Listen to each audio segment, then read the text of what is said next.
Good morning, teachers. I hope everyone is having a great start to their work week here on a Monday morning.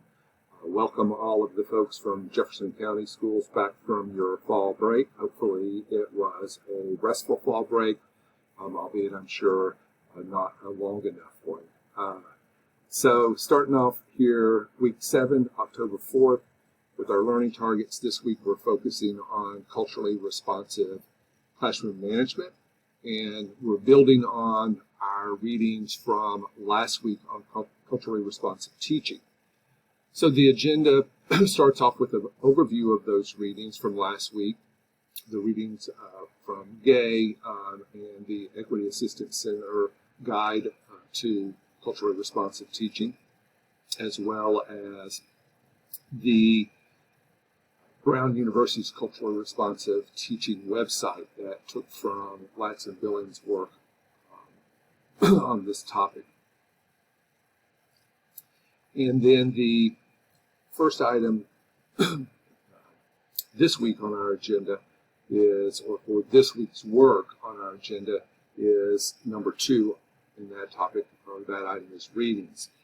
We have 4 articles to read this week. The first is entitled Toward a Conception of Culturally Responsive Classroom Management by Weinstein, Thomas, and Clark and Corinne. And then the second one is also by those authors, and it's titled, let me give credit though, where credit is due, Corinne taking the second author position on this article. This one titled Culturally Responsive Classroom Management, Awareness and Action. And then, as I've noted to several of you in your discussion posts, we would be looking briefly at the School to Prison Pipeline. 2 articles on this topic, brief articles, one taken from U.S. News and World Report and the other one from Vox. And then you have 3 prompts that you can address one of those from this week. First one, again, kind of a theme that we've been looking at.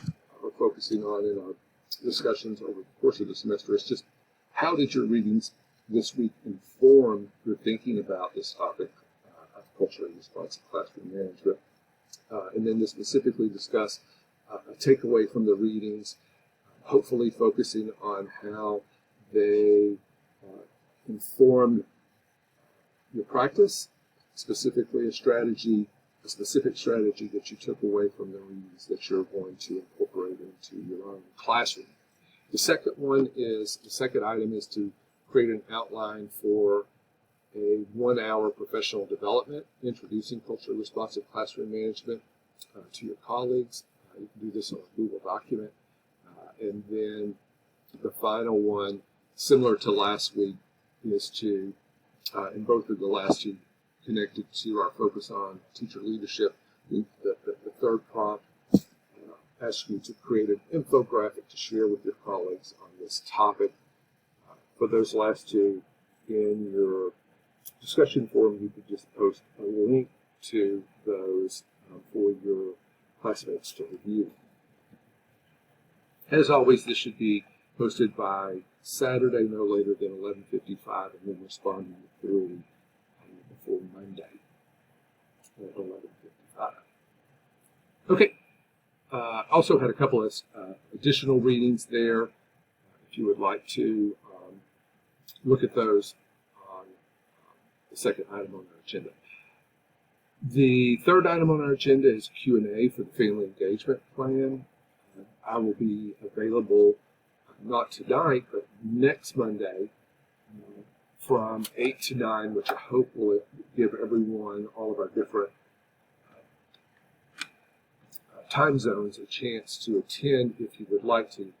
This is just a reminder that this is a optional, voluntary meeting. You are not required to attend this meeting. This is specifically if you have questions about the assignment and would like for me to answer those questions. I will be available Eastern Standard Time from 8 to 9 on Monday, October 11th.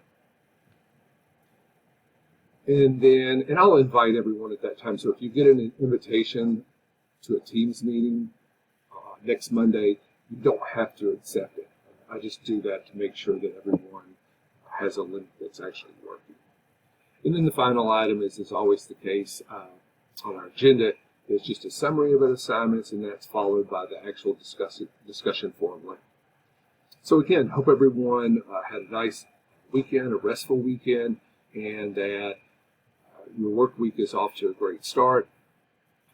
You can contact me if you have any questions, and I look forward to talking with you again next week.